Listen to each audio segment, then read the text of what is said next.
ಪ್ರೀತಿಯ ಮೊದಲನೇ ಪ್ರಮಾಣ, ಇಬ್ಬರು ಪ್ರೇಮಿಗಳು ಒಬ್ಬರನ್ನೊಬ್ಬರನ್ನ ಯಾವತ್ತಿಗೂ ಬಿಟ್ಕೊಡಲ್ಲ. ಪ್ರೀತಿಯ ಎರಡನೇ ಪ್ರಮಾಣ, ಒಂದ್ ವೇಳೆ ಪ್ರೇಮಿ ಕಳೆದು ಹೋದ್ರೆ ತನ್ನ ಪ್ರೀತಿಯನ್ನ ಮತ್ತೆ ಪಡೆಯೋದಕ್ಕೆ ಇಡೀ ಪ್ರಪಂಚವನ್ನ ಹುಡುಕೋದೇ ಆದ್ರೂ ಸರಿ, ಹುಡುಕು. ಮೂರನೇ ಪ್ರಮಾಣ, ನಿನ್ನ ಪ್ರೇಮಿಯ ಮನಸ್ಸನ್ನ ಪ್ರೀತಿಸು, ತನುವನ್ನಲ್ಲ.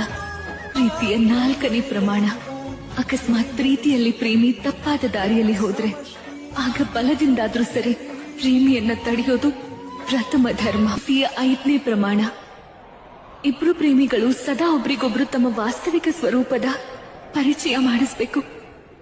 ಪ್ರೀತಿಯ ಆರನೇ ಪ್ರಮಾಣ, ಒಂದ್ ವೇಳೆ ಇಬ್ಬರು ಪ್ರೇಮಿಗಳು ಯಾವುದೇ ಕಾರಣಕ್ಕೆ ಒಬ್ರಿಂದೊಬ್ರು ದೂರ ಆಗೋದ್ರೆ ಆಗ ಅವರ ಪ್ರೀತಿ ಕ್ಲೇಶ ಮಾತ್ರಕ್ಕೂ ಕಡಿಮೆ ಆಗ್ಬಾರ್ದು. ಪ್ರೀತಿಯ ಏಳನೇ ಪ್ರಮಾಣ, ಸಮಯ ಬಂದಾಗ ಪ್ರೇಮಿ ತನ್ನ ಪ್ರೀತಿ